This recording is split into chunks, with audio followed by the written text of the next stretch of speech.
Welcome, brave souls, to a night of mystery and terror. Are you ready to step into the darkness? Hold your breath, because tonight's story will haunt you long after the lights go out.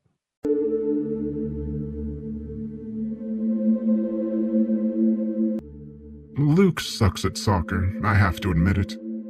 I know as a dad that's a terrible thing to say. My 8-year-old son is much better at math than running around dribbling the ball on a soccer field. But he has the time of his life every time he steps on the field. His enthusiasm often rubbing off on his teammates and sometimes even the coach. Whether it's a practice session during the weekdays or a game on the weekends, Luke gives it his all, even if the end result is not to his liking. Today would be a good example of that. His team, the Trailblazers, was defeated 0-7. So, it has become customary for me to treat a sulking Luke to an ice cream at his favorite joint after every Sunday game, where he would go over the game specifics, in the hopes that a change of tactics would lead to a change of outcome in the next game. His attention, however, changed midway when he saw a large limousine stop at a construction site nearby. Dad, do you drive one of those? He asked, looking at me. I wasn't surprised at the question, since I work as a driver for a car rental agency, but we no longer had those stretch limousines at our shop anymore. Its popularity had waned over the years, and a lot of traveling businessmen now find them tacky, at least in the New York financial circles. No, buddy, but your grandpa did. In fact, he used to pick me up from school in that car often, and we used to go on long drives. I would like to travel in that too someday. Luke replied, his eyes still fixed on the car. Well, maybe you can take your date to prom in that thing in a few years, I said, smiling, while Luke shriveled his nose in mock disgust. The sight of the limousine brought about mixed feelings in me. My dad, Henry Pritchard, walked out of my life when I was 10 years old, and I never saw him again. One fine day, he told me that he was traveling abroad for a little while, and emphasized that I was to be the man of the house until he got back. He also instructed me that I should take good care of Mom until he returned. As I peered through the window from my room, I saw Dad wave at me one last time before boarding a red-colored stretch limousine outside our home. I never saw or heard from him again. My thoughts were suddenly interrupted when I felt my phone ring in my pocket. It was from my boss, Gary. Hey, Matt. We got a new booking today. Big fish by the looks of it. He's booked us for the whole month. Insisted on you being the wheelman. Said you came highly recommended. Think you can handle it for the entire time? Sure, boss. Just tell me when and where. Great. Take good care of him, Matt. He might just tip you a sack of gold. Oh, and take Roy out for a spin, he added before ending the call. Roy, a custom-ordered Rolls-Royce Phantom, is our best car at the rental agency. He is reserved exclusively for our top clients. Gary and I visited the manufacturers and spent a few days meticulously selecting every detail for Roy, from Arctic white leather seats to discreet bulletproofing, wood veneers to upholstery, and every other amenity to achieve the best blend of luxury and security. Gary and I go back a long way. In fact, he was best friends with my dad, and they both used to work for the same rental agency. Gary is also my godfather, and when my dad went missing, he went the extra mile to fill the void in my life. I developed a rebellious streak in my early teens, angry that Dad had abandoned me and Mom as a family. For the first few months after his disappearance, I made it a point to peek at the window every day, sometimes for hours, hoping he would eventually turn up. A habit that never stopped, and still continues subconsciously to this day, although I know better now. However, back then, it eventually turned to anger, and Mom had a difficult time controlling me as a kid. My grades started falling, I would pick fights with children in school, and I even tried my luck being an errand boy for drug peddlers in my neighborhood. Gary had to intervene and introduced me to his love for basketball and driving. He took me on long drives once every month for an entire year and showed me around the countryside. It felt like a soothing balm for the wounded soul. But my happiest moment came when I was in attendance at the stadium with Gary, and Tino Martinez's grand slam in '98 unfolded right in front of our eyes. We all went delirious with joy at the stadium. as I found myself hugging and celebrating with random strangers. That experience changed my life, and I emerged transformed as a person. Gary also obtained a signed jersey and cap from the players during his time chauffeuring them on tours, presenting it to me as a birthday gift. It remains my most prized possession. And when he started his own rental agency, I joined him as soon as I was finished with school and have been working for him ever since. My childhood experiences motivated me to be the best dad I could to my kid. Since his mother was no longer with us, I always went the extra mile to ensure he had a supportive and loving environment. I tried to inculcate in Luke my love for driving and baseball, but the kid gravitated towards soccer. Fortunately, we still do share a common love for cars, and he always looks forward to long drives on weekends. My mind got diverted again when I heard my phone beep. Gary had just sent me the details about the next client. I dropped Luke at home and went to the office garage to take Roy out for a spin. A couple of hours later, I arrived at the address I had been provided, situated a little bit on the outskirts of the city. I got there half an hour ahead of time. I parked my car near a diner and noticed a large man standing by the entrance, dressed in a perfectly tailored pinstripe suit. He appeared to be in his early 50s, around 6'4" in height, with broad shoulders and a heavy-set build. His salt and pepper hair was slicked back, and his beard was neatly trimmed. He casually smoked a cigar while holding a walking stick in his other hand, adorned with a prominent goat-shaped carving at the top. "Mr. Thomas Devlin?" I inquired as I stepped out of the car. He nodded, extending his hand while clenching the cigar in his mouth. "And you must be Matt," he declared with a booming, baritone voice. I could see a couple of gold teeth glint in the dark as he flashed a warm smile.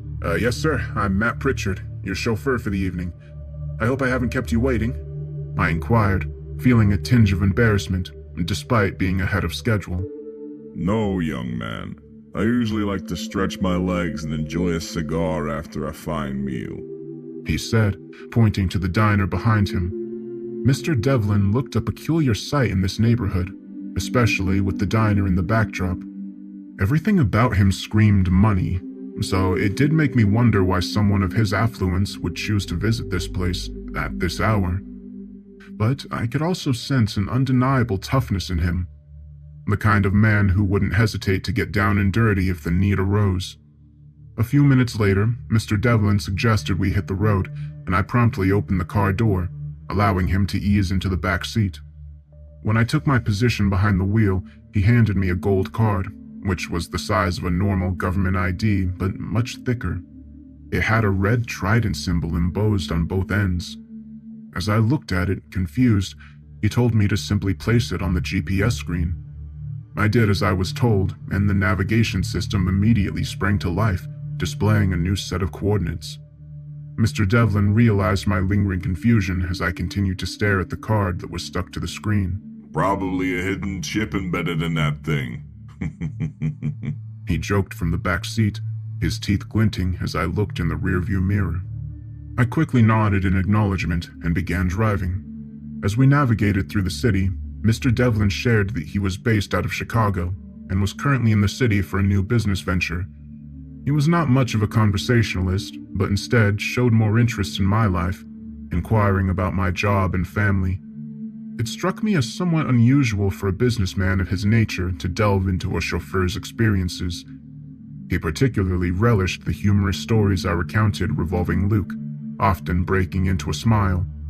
While chauffeurs typically have anecdotes on hand for bored clients, Mr. Devlin appeared genuinely intrigued by my life, almost as if he was using it as an opportunity to evaluate me. The navigation system then finally beeped to signal our arrival at the location. A newly opened Grand Hotel loomed just a few feet away. "Sir, your card," I said as I retrieved the gold card from the screen and turned around in my seat to hand it to him. "Keep it, Matt. It's your tip for the evening. Don't worry, it's genuine." He chuckled as he noticed me glancing at the gold card a little longer than necessary. "And consider it a ticket, not a card." Mr. Devlin fell silent for a moment, remaining seated in contemplation as he gazed in my direction before speaking again. "Matt, I have a proposition for you. Would you be interested in hearing me out? He suddenly asked. Sure, Mr. Devlin. What do you have in mind? I'm looking for a driver I can rely on. Your name came recommended from a former client of yours whose judgment I trust. I was told that you're good at your job, professional, always on time, know your way around the city, and that you're discreet about the clients you chauffeur. Would you accept that as an accurate assessment of yourself? Yes, sir. That would be correct. Good. So here's what I have in mind. I need you to chauffeur my clients for the next 30 days. The details of the pickup will be texted to your phone every day at 7 p.m. sharp. All you have to do is pick them up and drop them at the coordinates provided to you. That is all. Nothing more. Similar to how it happened between us today. A gold ticket will be given to you at the start of each drop, and that would be your payment for services rendered. I hope I have been clear thus far. He stopped midway to ask me. I simply nodded back. Excellent. Now, I have 3 conditions you need to religiously adhere to. 1. If you agree to take on this job, you cannot walk out midway. You need to see it through. 2. Under no circumstances are you to participate or involve yourself in whatever activity the passengers may be engaged in. Your job is to solely chauffeur them, and once you have dropped them at the designated location, you are to return back. There is no need for you to wait to pick them up again. 3. You have to be discreet about this job, which means nobody else can know about it. That would include your boss or any other colleagues in your agency. These are the only 3 rules you need to follow. Furthermore, payment to your company has already been settled in full for the proposed deal's duration, covering fuel costs and exclusively booking your services as a driver. So, you do not have to worry about other commitments either. I need you to concentrate only on the job at hand. Are we clear? He asked, pausing again to await my response. I nodded in understanding, although I was beginning to get wary about what was on offer. The more the man spoke, the more I began to wonder if I would be getting into some kind of trouble. Sir, I need to ask, does this job involve any dealings with the gray areas of the law? I inquired delicately. Mr. Devlin paused for a moment before speaking. Maybe. Maybe not. But I can assure you this. You will not get into any kind of legal trouble. I trust you've been a chauffeur long enough to know when to look the other way. Treat this job like any other, and you'll be just fine. I felt a sense of unease over the entire thing and started slowly shaking my head when Mr. Devlin said, Look, Matt, there's no need to rush your decision.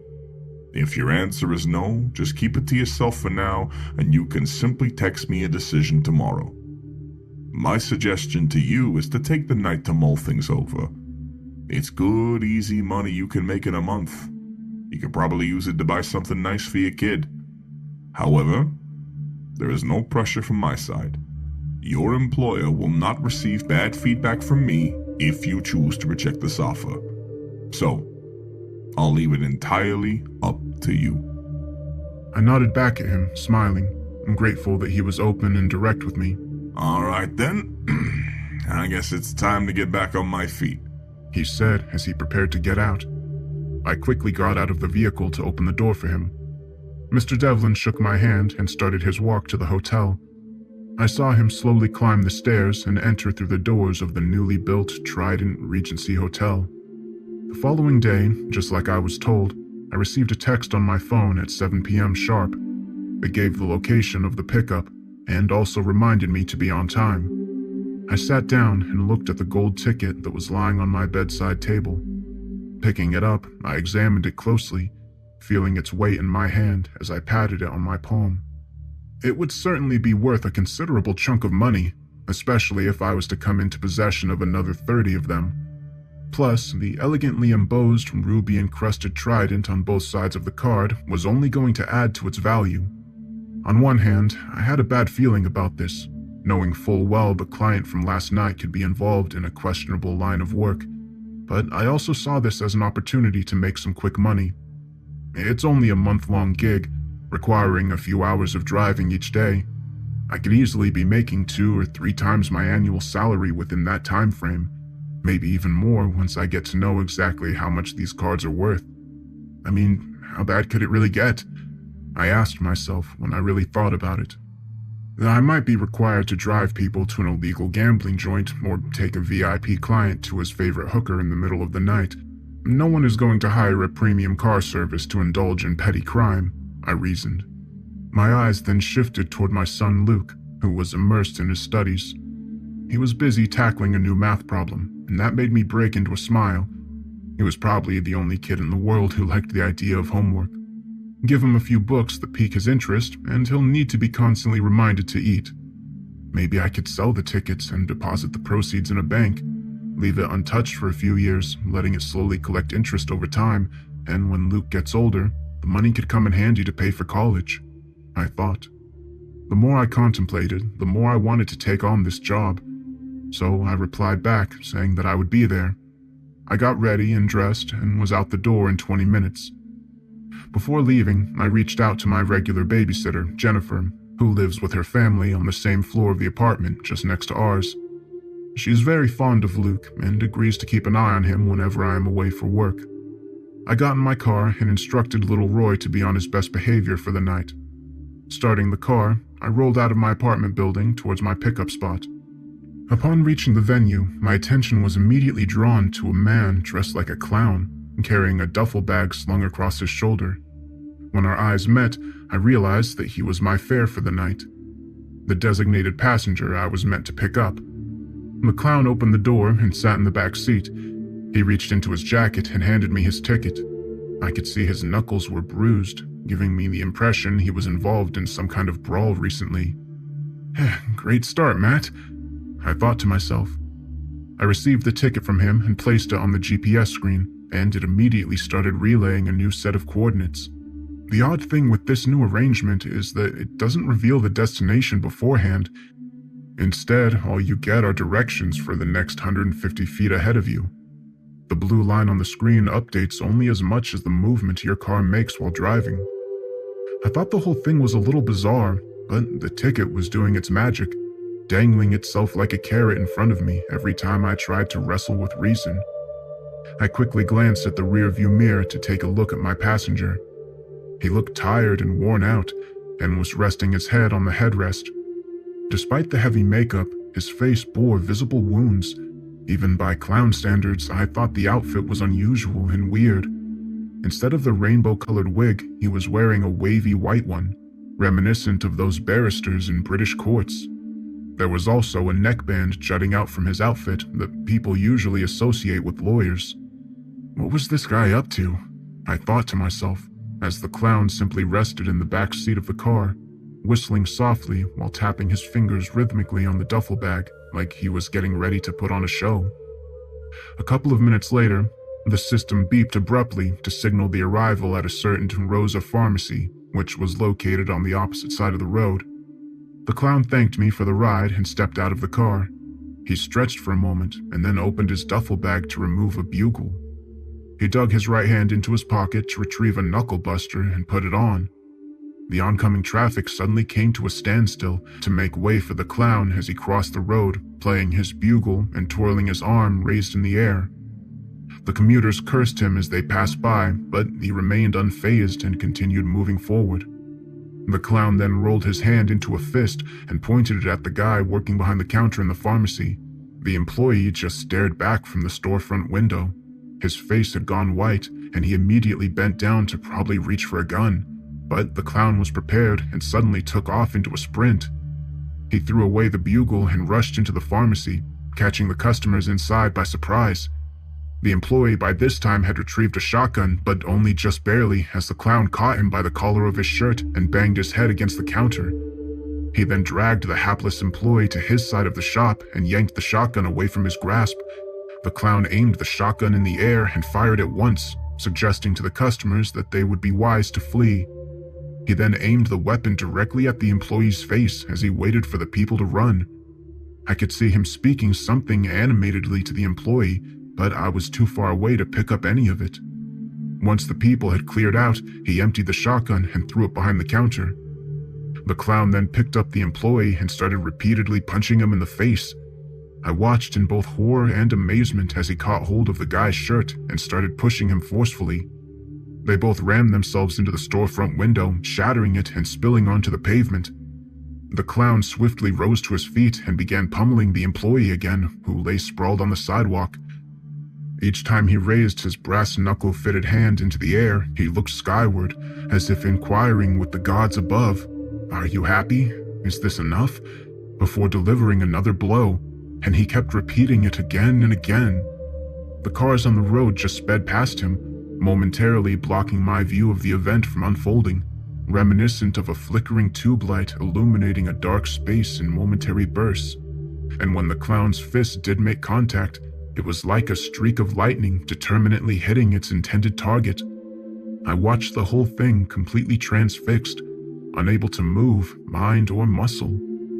I jolted back to my senses only when a large vehicle suddenly parked itself in front of the pharmacy, completely blocking my view. Up until then, it felt as if I'd been in a trance. I immediately started my car and sped off. As I continued driving, my mind struggled to even recollect if the vehicle on scene was a patrol car or an ambulance or simply another taxi. The surreal nature of the encounter left me unsettled, questioning the motives and actions of the unpredictable clown. Despite driving in circles for the next 20 minutes, I eventually found myself back at the exact spot where I had left Mr. Devlin the previous night. I brought the car to a stop, but kept the engine running while I continued to stare at the hotel located a mere 50 feet away from me. Maybe I should head up those stairs and meet Mr. Devlin and communicate to him in person that I'm not interested in this job anymore, or I could just ask my boss Gary to cancel the order. He would definitely understand if I said the gig was risky and wouldn't probe me for details. Every instinct in me warned that I should pack my bags and lay low for a while. On any given day, I would have done that, but I felt something awaken in me when I saw that clown in the pharmacy, and I couldn't understand what it was. I hadn't felt this alive in years, and I struggled to shake it off. At the same time, I could also sense an overwhelming cacophony of contradictory voices in my head simultaneously coming to life, each fighting the other to gain the upper hand on who gets to dictate my future course of action. So what are we waiting for, Matt? You saw the clown at work. How he went to town and made the world his own circus. How much more of a warning do you need? But you have a deal to honor here, Matt, and you have a duty to see it through. You didn't hurt anybody. You did nothing wrong here. The clown would have gone through with this plan anyway, even if you hadn't taken up this job. Oh, so this is how we're going to rationalize the events of this evening, are we? Would you consider taking a job knowing you'd be driving for smugglers dealing with stolen body parts, or offering your services to a group that kidnaps kids as they return home from school? These are extreme examples, Matt, and are being dished out to screw with your head. Don't overthink this. This world isn't a fair place, we all know that.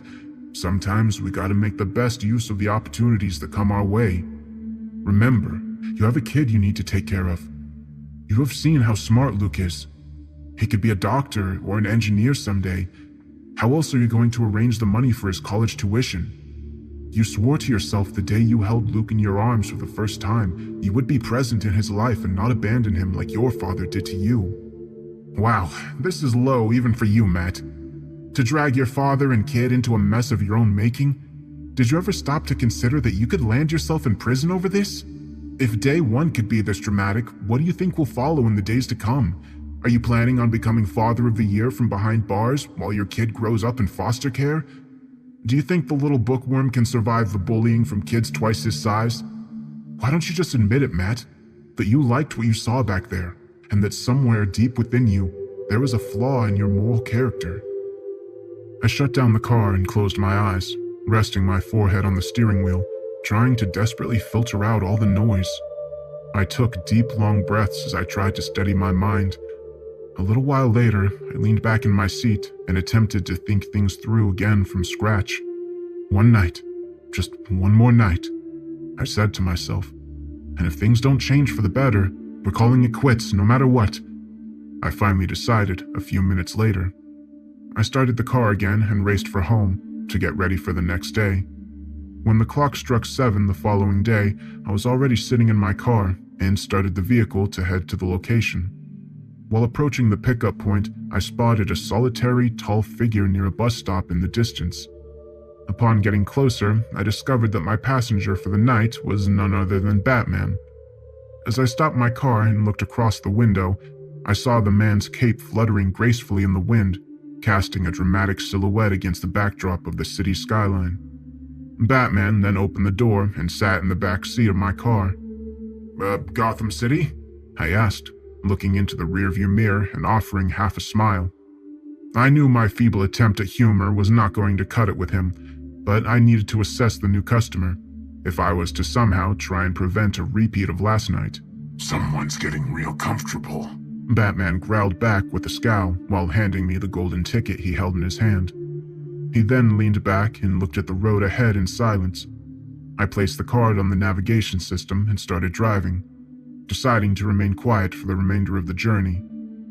As the minutes passed, the man masquerading as Batman slowly began to exude a certain kind of warmth, almost reluctant to admit that he was having a decent time.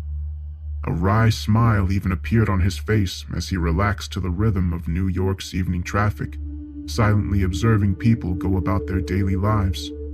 From friends laughing at each other's jokes in the sidelines, to people enjoying a quiet meal at a bistro, to commentators getting involved in heated disputes with one another, and lovers simply sitting on a bench holding hands, he soaked it all in with a quiet sense of detachment. I inwardly heaved a huge sigh of relief.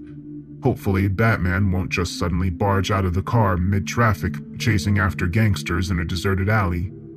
I also turned on the radio to play some music to further soothe the atmosphere. In a matter of minutes, both Batman and I were bobbing our heads, slowly jiving to the beat of a soaring jazz number. Though I had no idea about who the artist was, I could somehow feel the lingering edge from the last night slowly wearing off, when suddenly, I was distracted by a beep from the navigation system. I figured we had finally reached our destination, and I gently slowed down the car to a halt. But my heart began to race again when I realized I had stopped the vehicle just outside a police station. Before I could utter another word, Batman was already out the door. "Keep the car running," he said, looking back as he crossed the road to get to the police station. I saw 2 police officers standing outside the precinct, drinking coffee and looking engrossed in conversation. Their attention quickly turned towards the Cape Crusader as he gently bowed his head while walking past them, offering a quick 2-finger salute that caused both officers to break into a grin. One of the policemen then looked in my direction, winking and smiling at me, as if signaling to mention the arrival of this week's weirdo amongst our midst. I cursed under my breath, kicking my feet around the car while pretending to smile back at the officer. A policeman had spotted me, and the last thing I needed right now was to spend a night in a jail cell. All I can say with certainty was that this version of Batman is not looking to pay a courtesy visit to his old pal Gordon. I kept the engine running, with my hands tightly gripping the steering wheel, wondering if I should just quietly drive away. But my body had already frozen, and a part of me actually wanted to wait and see what was going to happen, and that scared me even more. I scanned the surrounding buildings, looking for cameras, and to my dismay, I found them everywhere. I felt like they had been specifically installed just to keep an eye on me. Then, when I looked across the road to steal a glance at the precinct again, I found the same officer staring at me while his buddy was busy answering a phone call.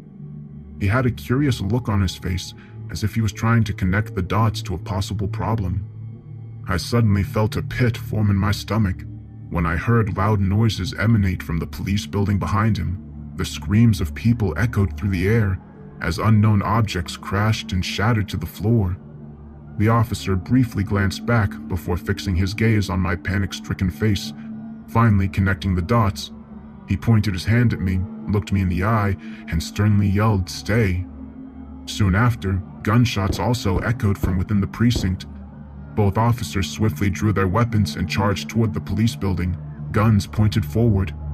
And everything began to unfold in slow motion from that very moment before my own eyes. As they reached for the door, a colossal ball of fire erupted from the building, obliterating everything in its path. The explosion sent shockwaves, tearing the two men's bodies to shreds. One officer's head soared 30 feet in the air, landing on the bonnet of my car before bouncing off to hit the lamppost adjacent to me, and finally settling in the dead space between my car and the vehicle in front. It belonged to the policeman who had smiled at me only a minute earlier, and now his haunting, lifeless gaze sent me into a panicked frenzy. I quickly put the car in reverse, only to hit the car behind me, setting off its siren. My senses suddenly snapped back to real time. It was as if the clock had been sped up, and I finally started to experience the chaotic atmosphere around me. The branches of the trees around the precinct had caught fire. The sirens of multiple cars blared in unison, while the people nearby were scared senseless, ducking helplessly for cover. I quickly tried to compose myself again, before trying to swerve to the right as much as possible to avoid from running over the severed head in front of me. But I wound up chipping it from the side, causing the head to roll inwards and catch the full impact of my rear wheel. Wincing in disgust, I struggled to steady my trembling hands while gripping the steering wheel. Once I cleared a couple of blocks and the nerves began to finally settle, I could already see visions of the police breaking into my home and cuffing my hands in front of my kid. What was going to happen to my son? He's got nowhere else in the world. I thought to myself, my mind fraught with worry. I drove around the city aimless for the next 20 minutes, contemplating the increasing likelihood of my own incarceration. Going to the police on my own accord made no sense. They wouldn't believe my story anyway. I'd probably be tagged as an accomplice to the crime, and honestly, that wouldn't surprise me. And then there was Mr. Devlin himself, and that wretched deal of his that I also needed to sit and worry about. Surely I'm not going to go through with the rest of it now, and he's not going to be pleased over it either. I thought it would be best to probably lay low for a while until this all blew over. So I ditched my cell and stopped at a convenience store along the way to get a new burner phone. I reached my apartment at last and quickly stuffed some clothes into a bag. I woke up Luke, who was fast asleep on his bed, and made him get dressed. We then sat in the car and headed for Philly, where I thought I could crash at a friend's place for a couple of days before thinking about my next move. An old buddy of mine since high school, Eric Gunther, who had moved to Philadelphia for work. Reaching out to him felt like a good idea. By the time I reached Eric's home, it was already 4 in the morning. He was surprised to see me at his doorstep, with Luke sound asleep and resting on my shoulder, and immediately knew I was in some kind of trouble. He ushered me in and cleared the spare room for the two of us. Eric and I agreed to get some rest first and talk things over in the morning. After gently laying down on the bed without waking him, I settled into a rocking chair nearby. As I leaned back, the exhaustion washed over me, and I immediately drifted to sleep. When I woke up, it took a moment to realize I was still at Eric's place. I checked my watch, and it was already 8 a.m. I then glanced at the bed next to me and realized Luke was already up. He's probably hungry, or Eric's already made something for him, I thought. I could hear the TV playing from the living room. I slowly got up from the chair and walked to the hall, still groggy from last night. My legs suddenly buckled and I hit the floor hard. Eric's severed head lay skewered on a pitchfork erected in the middle of the living room. I tried to get up, but my legs buckled again. I crawled all the way to his room like a dog and opened the door. I caught hold of the wall and pulled myself up, finally standing straight, and found my old friend's headless body laying on the bed. I puked my guts out right there. I suddenly remembered Luke. He was nowhere in sight. I got up and searched every nook and cranny of the apartment. The bathrooms, the kitchen, the cupboards, under the bed, the attic, everywhere. He was nowhere to be found, and he was not the sort of kid to run off on his own. I then went and started to check the other apartments in the building, including the terrace, and could find no trace of him. I finally remembered the basement where I had parked the car, and I immediately rushed to look for him there. As I reached the entrance to the basement, I saw droplets of blood in the parking area, and it led all the way to the trunk of my car. My heart started pounding in my chest as I walked slowly, fearing the absolute worst. Once I reached the car, with trepidation, I opened the trunk and slowly peered in. There, dead center, lay my burner phone, the one I had purchased the previous night. As soon as I picked it up, it vibrated in my hand, revealing a new set of coordinates. coordinates pointing to my own address. I shut the trunk and immediately started my drive back to New York. I drove as fast as possible and rushed to my apartment the moment I reached the city. When I opened the door to Luke's room, I heaved a huge sigh of relief to see him with Jennifer, who was helping him with his lessons. I sank into a couch in the hall, teetering almost on the verge of a breakdown. I think Jennifer somehow realized my state of mind and excused herself before leaving for her apartment. She also goaded Luke to come sit next to his dad. He came and sat beside me, wrapping his arms around me and resting his head on my chest. An overwhelming avalanche of guilt engulfed me as I sat there thinking about my friend Eric, while also experiencing a feeling of intense relief upon seeing that my son was safe. Luke recalled me waking him up in the middle of the night, but he dismissed it as a dream, as he eventually woke up in his own bed. He gestured towards a sealed envelope placed on the center table just a couple of feet away from us. When I picked the envelope, I noticed the wax seal had a trident symbol embossed on it. I ripped it open and took out the letter. It read, "We had a deal. Get back to your regular life. Don't worry about the cops." A simmering rage gradually took hold within me. I wanted to get up and break every item in my apartment. Luke's embrace was the only comforting antidote that prevented me from releasing all that pent-up frustration. So I simply closed the letter and proceeded to get along with my daily chores. I showered, bought groceries, cooked and cleaned, and then took Luke out for soccer practice. We were back home by 6, and I went about getting ready for my next appointment. Once I was dressed, I simply sat in the living room, looking at the phone placed on the table, waiting for it to go off. And at 7 p.m. sharp, I got the coordinates for my next pickup. I got off the couch, headed for the liquor cabinet, and pulled out a full bottle of bourbon. After taking a big swig from it, I sat in the car and tossed the bottle onto the adjacent seat. As the engine purred to life, I hit the streets and got ready to pick up my new passenger for the night.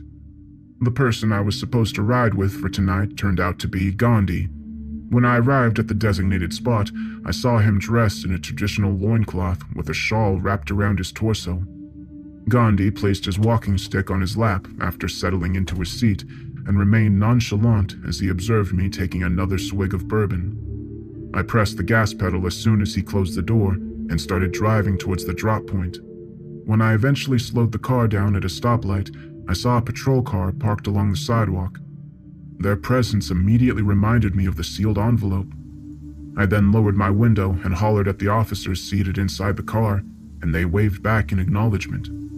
I took 2 large gulps of bourbon in front of them, but I was a little taken aback when they ignored me, even though my car was a mere 10 feet away from theirs. Next, I dangled my arm outside the window and started pouring the alcohol onto the street.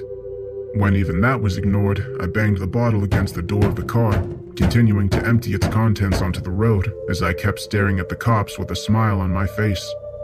I became livid when the officers simply smiled back at me and then continued their private conversation.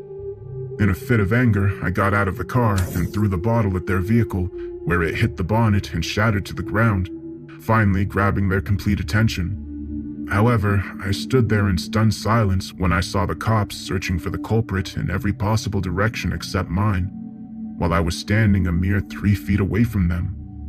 The officer pushed me away and continued to search for the culprit. They looked ahead, they looked back, and then to the sides, even underneath the car. They glanced at the upper floors of the nearby buildings to check for potential mischief makers. The officers then went on to even ask why I was staring at them and ordered me to get back to my car. During this entire episode, Gandhi sat in silence in the back seat, his face betraying no emotion or acknowledgement. And then the light turned green, giving me the go-ahead to keep driving straight as per the GPS system. I instead took a sharp right turn and started going off course from the required destination. I pressed the pedal as the car quickly began to pick up speed. 50 miles per hour, 70, 80. I swerved dangerously every now and then to avoid colliding into other cars, even though I knew I had a passenger I was responsible for in the back seat. Who even was this person to begin with? He looked more Japanese than Indian anyway. Was he even really Gandhi? I looked in my rearview mirror and we locked eyes. In that moment, I felt the anger in me dissipate, and I couldn't understand why. Things could get even worse than they are now. I slowed the car down to a stop and turned back to look at him. He had his sight fixed on the window, looking outside and lost in thought. Although he seemed very much aware of his surroundings. "What on earth is going on here?" I asked him, feeling helpless and unable to keep the bitterness away from my voice. "What sort of madness are we part of?" Japanese Gandhi continued to observe the passing scenery without offering an answer. He simply pointed forward as if he wanted me to keep driving. That was all he would offer as he continued to stare outside. I sighed deeply and turned around in my seat, feeling disappointed. I started the car and slowly got back on the current route. Once we reached the location, I saw a fair number of people assembled at a square, which was odd considering how late it was. There was also a small crew of people holding cameras and reporting from the scene. I removed the ticket from the GPS screen and threw it outside. I then dug into my shirt pocket and removed all the other tickets I had collected so far and threw them out as well. They quickly submerged from view as people walked over them, blending into the activity at the square. As the reporters clicked away at their cameras, I wondered what would happen if I suddenly jumped out of the car right now, butt naked, holding a machine gun. Would the crowd only notice me and not the gun I was holding in my hand? Will I continue to have the same kind of selective invisibility that I had a few minutes back? While these bizarre thoughts lingered in my head, Japanese Gandhi, meanwhile, had already stepped out from the car and slowly strode towards the square, holding his walking stick at hip level, treating it like a samurai sword. As I began turning my car around the block to head home, I observed him shift his grip on the stick, raising it horizontally to chest height, and then pulled at it, to unsheath what appeared to be a long sword. I no longer felt any interest in watching the event, except for sadness for what would follow shortly. Before navigating the corner, I glanced at my rearview mirror one last time and saw Gandhi had his sword raised above his head like a warrior and charged into a group of people protesting peacefully over gun violence. I simply drove back in silence. After getting back home a few hours later, I realized Luke had already gone to sleep. I felt a profound gratitude towards Jennifer for watching over him during my work hours. When I finally entered my room and turned on the light, I found all the discarded golden tickets lying on my bedside table. They had somehow mysteriously found their way back into the house. Frankly, I wasn't surprised anymore, nor did I have any fuel left to feel another round of emotions for the day. I laid down on my bed and fell fast asleep. Over the next few days, I chauffeured all sorts of clients. There was a woman who was dressed like a bird with large wings attached to her back. I drove her around New York for 2 hours, where she would stop by various places to feed pigeons, and she would sing for them, before finally stopping at the Manhattan Bridge, only to suddenly jump into the water. There was another case where I had to wait outside the hospital. A surgeon stepped out of the building, still dressed in scrubs. As he approached me, he threw away his mask, gloves, and even the shoes he was wearing and climbed into the car barefoot. We drove for many hours, well beyond the outskirts of the city, to finally stop at a train station in a small town located in the middle of nowhere. He boarded one of the coaches of a goods train and simply lay on his back as the train began to depart. I could see a couple of scalpels jutting out of his pocket. God only knows what kind of havoc he was about to wreak in some remote corner of America. Then there was a case where I dropped different people in the same farmland one at a time over the period of 5 days. They dressed themselves as cowboys, a red Native American, a Confederate soldier, and an African American slave respectively, while the last one turned up as a former U.S. president. They waited patiently for all members to arrive at the farm, and the moment George Washington set foot on the ground, the guns were out for what would be a duel to the death. By this point, I had become accustomed to any kind of unpredictability from my passengers, but I kept stacking up the tickets as the days went by. The initial anger that I had nursed in me had died down by this point, and I simply became numb and hollow from the inside.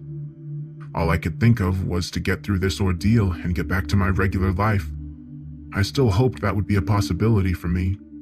And the last day finally did arrive, where I would chauffeur my 30th and hopefully last customer of this month-long nightmare.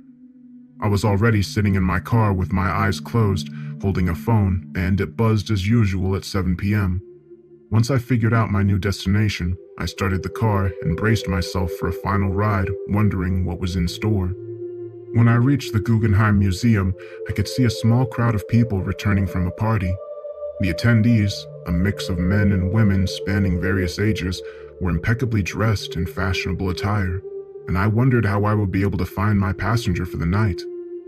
Amidst the sea of faces, a young woman in a vibrant red dress caught my eye, an elegant pearl necklace adorned around her neck, capturing the subtle glow of streetlights, and her expressive eyes suggested a depth of mystery to her.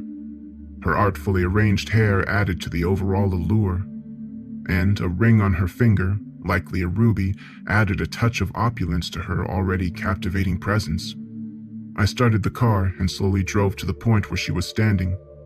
Our eyes met and she instantly broke into a warm smile. Hi, Matthew. She said, gesturing at me to remain seated as she settled into the car, taking the seat next to me.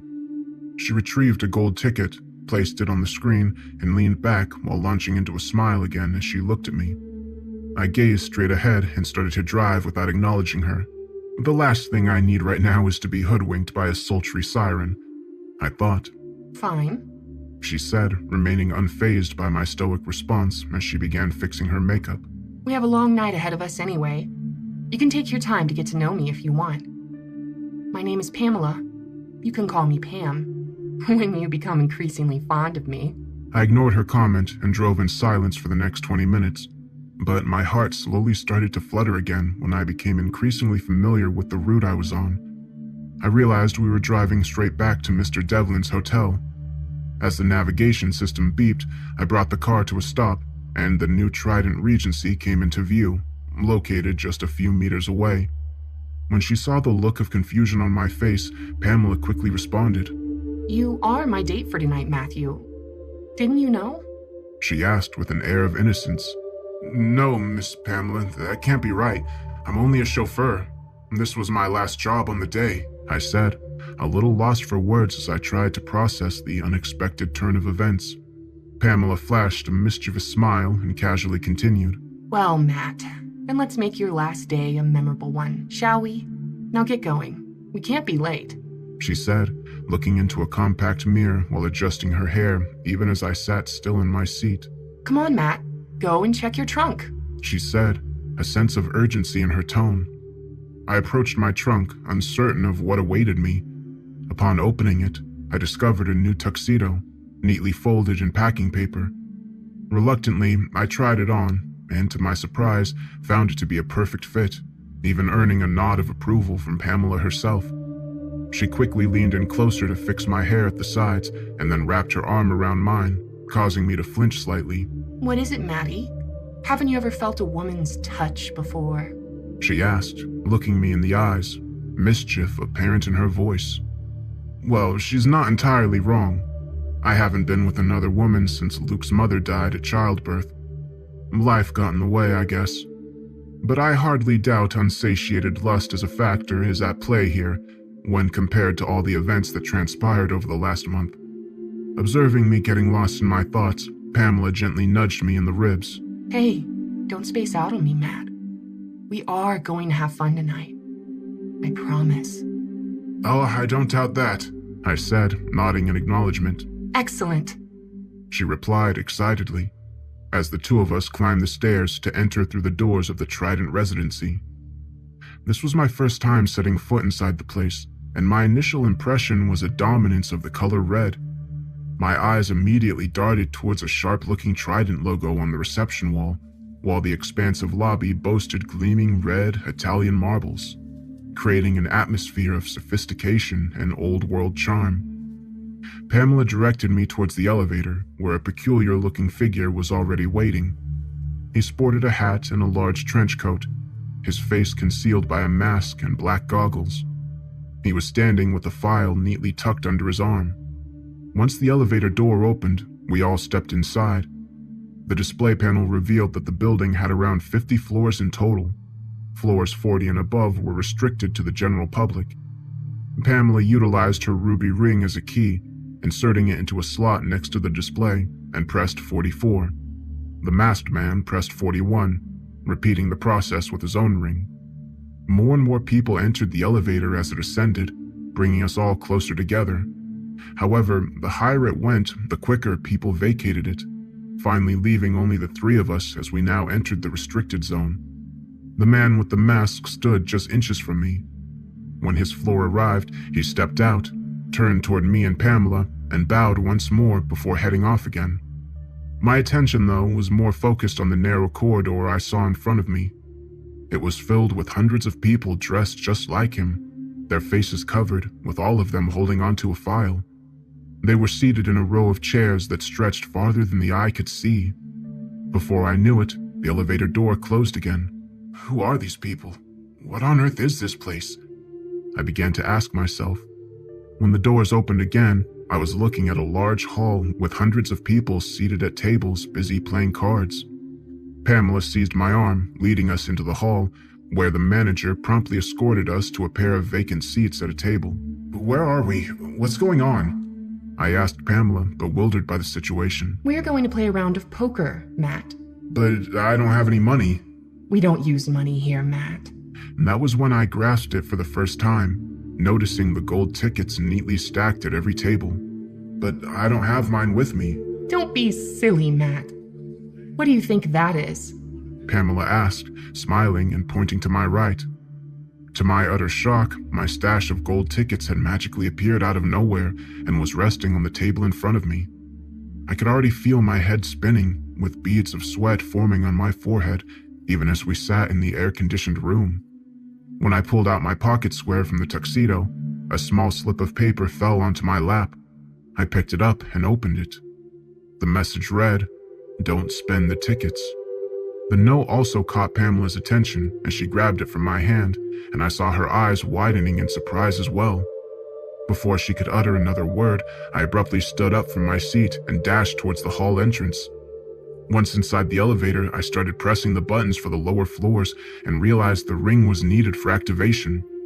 Pamela arrived at the elevator entrance with a couple of security guards by her side. She had an annoyed look on her face and was about to direct her guards at me.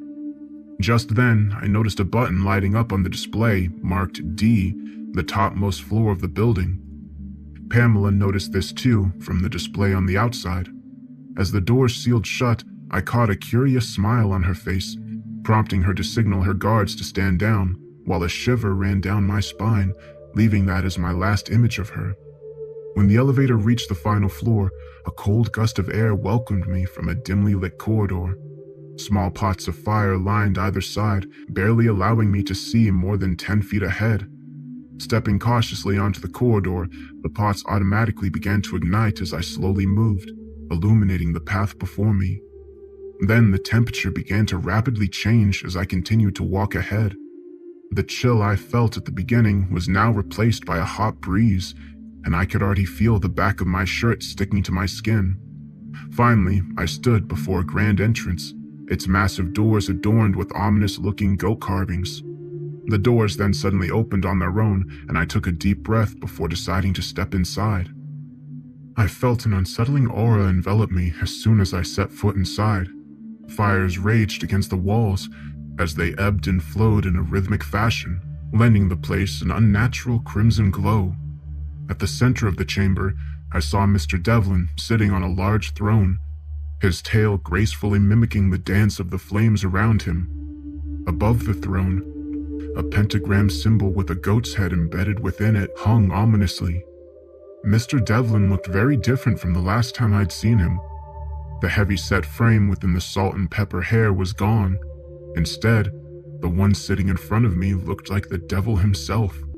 Bald, with fiery red skin and menacing horns that adorned his head, he exuded an otherworldly presence. The devil's piercing gaze met mine, while a chilling silence gripped the room. Greetings, Matthew. What a delightful surprise. Mr. Devlin's voice cut through the crackling of the flames. It's not every day someone stumbles right into the devil's lair, He said, smiling. Why don't you sit down first? He continued, pointing his gaze at the chair that appeared magically in front of me. I hesitated, feeling a knot tighten in my stomach, unsure of what awaited me in the presence of this devilish figure, but I did as I was told. "What am I doing here, Mr. Devlin?" I asked, looking around. "Are you really the—" Yes. he replied before I could even finish the question, and then he went silent again, intensely staring at me as his tail swished about in the air. A lot was going through my mind. There were so many questions I wanted to ask, but I went with the one that would probably offer me the quickest exit out of here. "Are we through with the month-long deal? Can I leave?" You haven't spent the tickets yet, Matthew. he said, continuing to stare at me. "I'm not much of a gambling person, Mr. Devlin. I'm just a simple guy. I don't have much need for the golden tickets either. I'm willing to perhaps donate to someone in the room downstairs, whoever is interested in playing." Well, you have to use the gold tickets to come into your possession, Matthew. You can't simply get rid of them by throwing or giving them away. You need to spend them. "But why?" Because they represent your sins, Matthew, which is why you can't get rid of them. But when you spend them, you accept your part in it, showing a willingness to pay a price for your redemption. "Redemption? How?" By coming to work for me. The devil replied, smiling, his tail cutting through the air as it swayed in a sinuous dance. The golden glow in his eyes intensified, revealing an otherworldly allure. Join my ranks, Matthew, and I'll help you unlock the hidden realms of your soul. "But I didn't do anything wrong," I immediately protested. "I stayed away from all the violence. I was only the driver the entire time. I did as I was told. Even after my friend Eric was killed by your people, I followed through with your orders. I had no choice in the matter in the first place." But you did have a choice in the matter, Matthew. You could have simply chosen not to show up the following day once I made you the offer. And that would have been the end of that. You used a considerable chunk of your free will right there when you decided to drive the clown to the pharmacy. And you could have still walked away when you had parked your car outside my establishment, seriously wondering about the path you were on. And you chose poorly again. What little free will you had left, you spent it all that night. People don't realize their situation until they get in over their heads. Yours came when the police precinct went up in flames. You knew a big line had been crossed and your choice was to take evasive action by fleeing. But you were already knee-deep in this mess by now, and there was no turning back. You had to now see it through to the end. The devil's words resonated, a somber reminder of the irreversible path I had tread. I closed my eyes in frustration as a wave of guilt and remorse ripped through every fiber of my being. It felt like a mirror talking back to me, picking out my shortcomings at will and throwing them back at my face. "Don't you think this is entrapment?" Feeling helpless and unable to keep my voice in check. I was living my own life without being a threat or a bother to society. Why drag innocent people into this web of deceit and lies? The devil grinned. Ah, Matthew. Innocence is a fragile illusion. I simply offer choices to people. It's their decisions that entrap them. Why blame the apple in the tree when it is your eyes that refuse to look away? The devil waited for me to respond, sensing that the inner turmoil was reaching its peak. He then continued to speak. Come work for me, Matthew. Become an agent of my design. You will deliver my message to people when they are ready. You will tread places where light can never hope to reach. Together, we will spread my influence far and wide, casting shadows forever that linger in the hearts of the people we touch. Respond to your calling, Matthew, just like how your father did. I suddenly looked up at him in shock. My father worked for you? I asked, unable to suppress the quiver in my voice. Your father, in fact, was one of the people who boarded the elevator with you. You do remember, right? He even bowed down before you and Pamela when he got down on this floor. Who else do you think slipped that little note in your coat? Ah, it was sneaky of him, I must admit. Still looking out for his son, I gather. Had it not been for his intervention, you would have spent your tickets by now and come directly under my employment. What work did my father do for you? For the first time, curiosity overtaking my disbelief. Your father works for me as a ledger man. You saw those people down on floor 41, didn't you? The ones wearing a hat and dressed in a trench coat, with sunglasses and a mask covering their face, carrying a file tucked under their arms. They are the ones tasked with the responsibility of handing over the file to people who are ready to embrace their true nature. The file is representative of a ledger, which is a culmination of an individual's actions, choices, and the moral debts they accumulate through the course of their lives. So when somebody receives the file, they have reached a point in life where they can no longer maintain their status quo. They begin their inevitable descent into the darker recesses of their own existence. But how will you know if somebody's ready? Look at me, Matthew, The devil said, spreading his hands, his lips curling into an evil smile. I have been here since the beginning of time. Do you think I haven't figured out when a person will snap? The real question, though, is, are you ready to take on the role you're destined for? I mean, you have already been working with your father in tandem, while serving this establishment. Working with my father? How? Who do you think acted as the ledger man while approaching the clown, or the woman dressed as a bird, or the Batman, or every other person you chauffeured the past 1 month? It was your own dad, Matthew. Both father and son have been working together to propel individuals to embrace their own destiny, to bring them on the brink of self-awareness. While Dad showed them the mirror to help break the walls around them, the son drove them towards their eventual fate. Beautiful when you think about it, don't you think? So you want me to become a ledger man as well? Yes, that's correct. While your father has served me well, he is a mortal at the end of the day. And I am not a tyrant to work him to the bone. He can retire and continue to serve in the afterlife. So it is essential that you fill in his place now. You are ready, Matthew. I can see it. The devil spoke with a subtle nod of approval. Why can't you hire someone else? Since my father has already served you, why not find a replacement from another family? Why does it have to be me? Because your family owes me, Matthew. Your great-great-grandfather, Armand Pritchard, was a rich count in Europe who lost all his wealth when he moved to the United States. He struck a deal with me, promising 10 generations of Pritchards who would serve at my feet if I helped him win back his wealth. So you are the 5th in that line, Matthew. Your lineage is still only halfway through with paying your debts. I sat there in shock as the weight of generations-old promises settled heavily on my shoulders. I had been aware that my forefathers were wealthy while my own father grew up poor since his childhood. But my biggest concern was for my own child. Does that mean Luke will have to take over for me as well? Eventually, yes.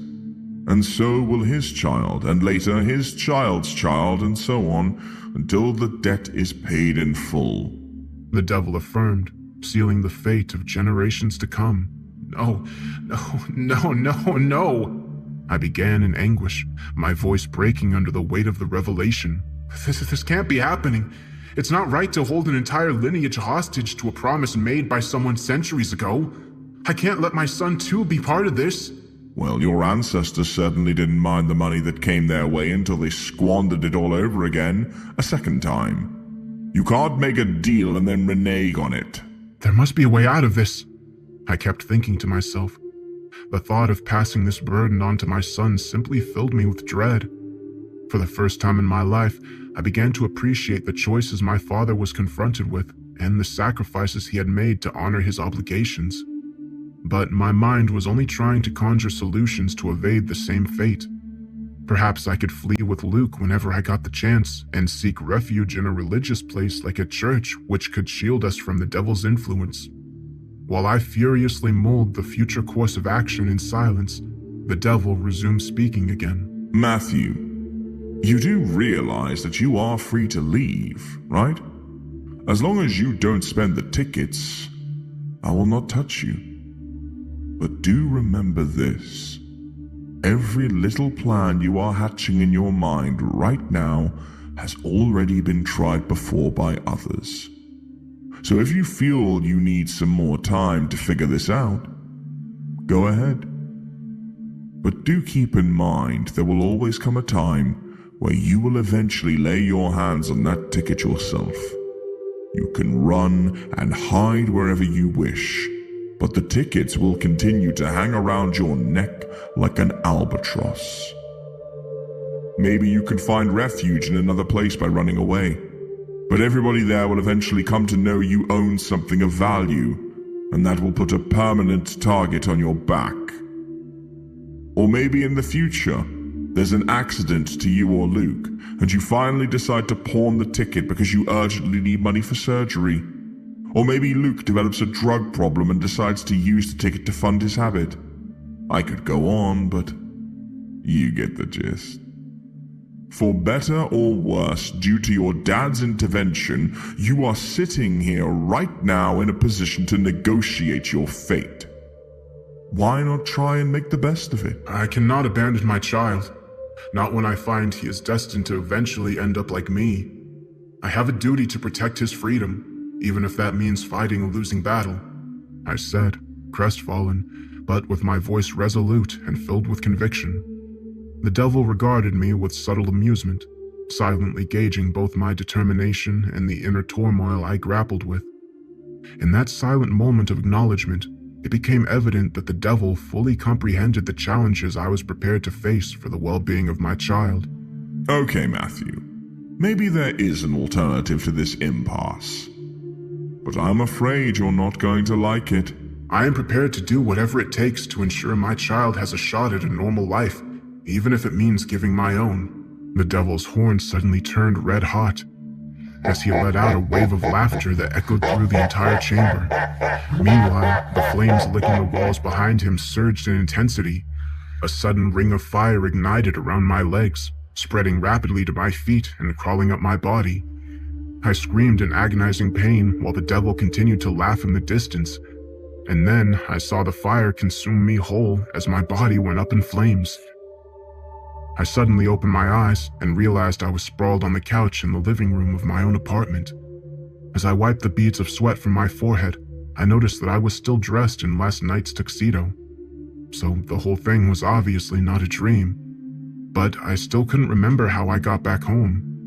Luke was sitting in a nearby chair, watching his favorite show while busy munching on cereal. I got up from the couch and experienced a sense of disorientation lingering as I tried to piece together the events of the previous night. But deep down, my conscience was troubled, and I couldn't yet figure out why. I walked to my room and opened the closet to check for the gold tickets. They were no longer there. At that very moment, I heard the unmistakable sound of a vehicle pulling up in the driveway. I walked over to the window to take a look and saw a large red limousine parked at the entrance to my apartment building. My heart began to flutter immediately. This was the same type of car that took Dad away years ago, and they were probably here for me now. I made Luke get up from his seat and ordered him to stay put in his room. Soon after, the doorbell rang. I approached the door and glanced through the peephole, and then proceeded to open it. Henry Pritchard was standing at the entrance, wearing a hat and dressed in a trench coat with a file tucked under his arm. "Hello, Father," I said, looking at him. He had removed his goggles, and his mask was down to his chin, a tear trickling down his eye as he looked in pain. I could see that my dad was here on an official visit. Seeing my dad in person after all these years, the memories of last night came flooding back. I began to recollect everything, including the deal that was struck with the devil. "Is that for me?" I asked, pointing to the ledger in his hand. "You should have waited, son. We could have figured out something," he said, his voice expressing both concern and lament. While I knew my dad was looking out for my best, I wondered what other alternative was there. I then simply leaned in to hug him for the first time in years, and he embraced me back, bringing a wave of relief to my already overwhelmed emotions. "Is this your last assignment?" I asked him, and he nodded in acknowledgement. "Good, because that was part of the deal," I said to myself in silence. Our eyes then immediately shifted to Luke's room, where the little boy was peeking from behind his door, wondering what was unfolding in the living room. "Come here, boy. Say hello to your grandpa," I said, looking at him. As Dad lifted Luke and gave his grandson a tight hug, I took away the ledger from his hand and sat down on a couch nearby to take a look. When I opened it, all I found was a gold ticket inside. I took it in my hand and watched my reflection appear alongside a set of numbers and a date before dissolving into nothingness. "So I have around 48 hours?" I asked, pointing the card at Dad. He nodded in silent affirmation while Luke was busy playing with his goggles. I took a deep, long breath and finally replied, "All right then, let's make the best use of the time we have left." We spent the next couple of days outdoors, ensuring we gave Luke the best possible memories to last a lifetime. Dad and I took him to watch a show from the Blue Man Group, and then our ferry ride to Staten Island turned into a photo-filled escapade, capturing panoramic views of Manhattan and creating silly poses together. Luke and Grandpa then had a blast at Nintendo New York, as the two spent 2 full hours just playing Pokemon. This was followed by a stop at Lombardi's, which was Luke's favorite pizza joint. We also visited a couple of museums in between all of that.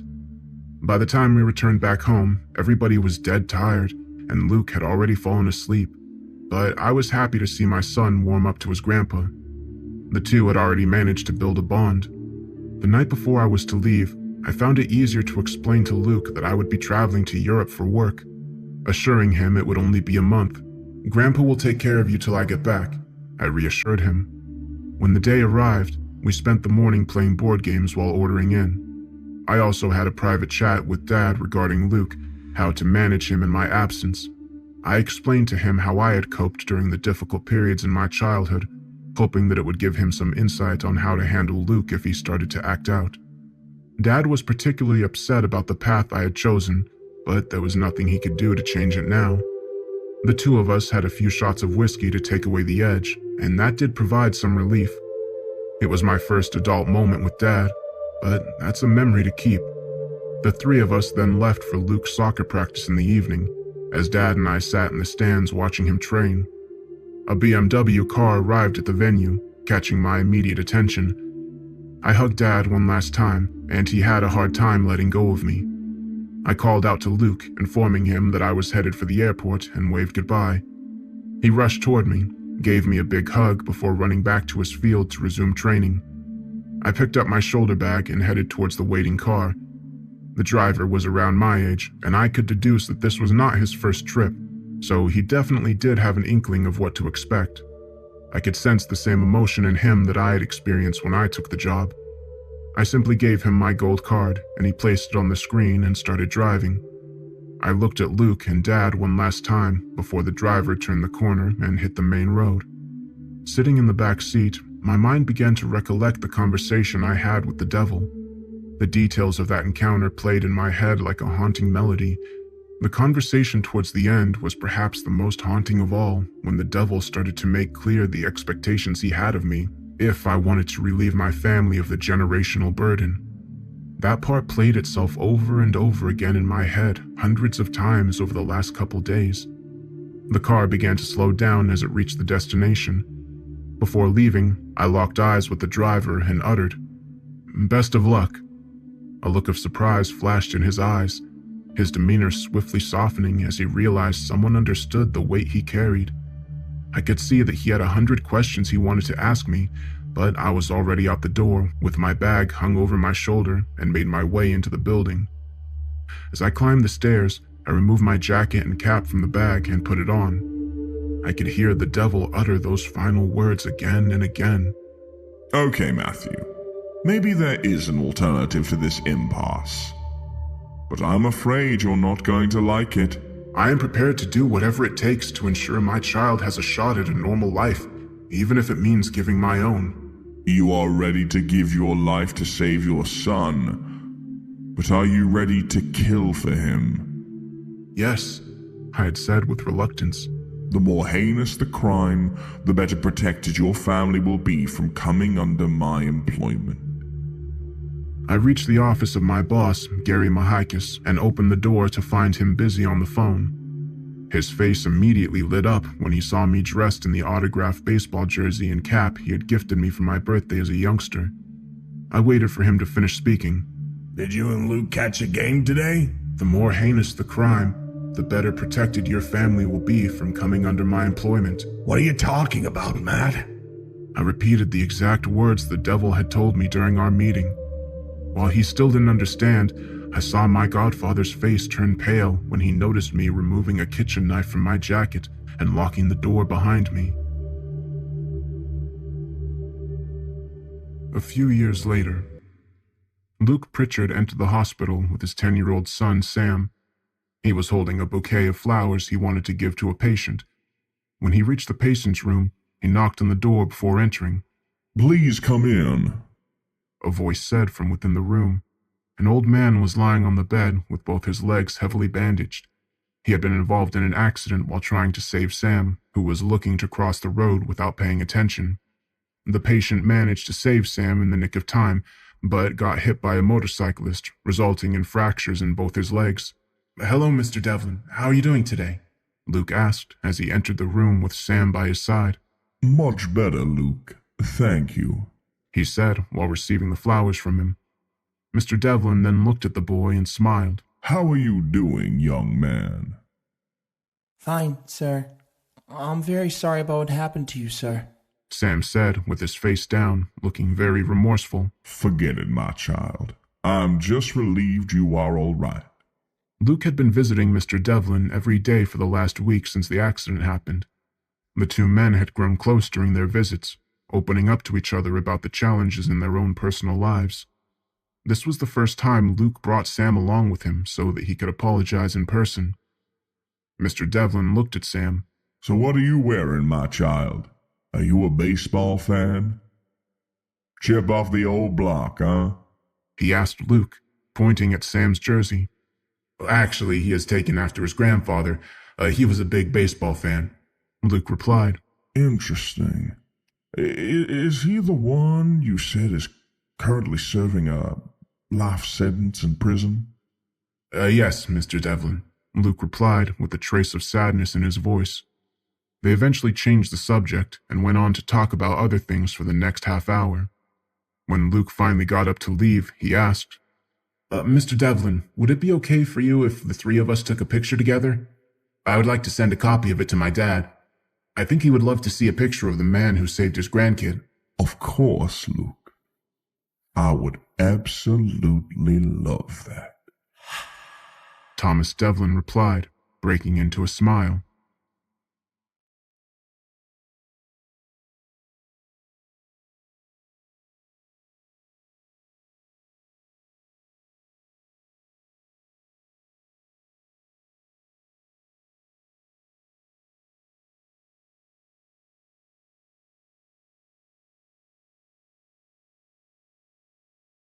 Hey everybody, I hope you liked that story.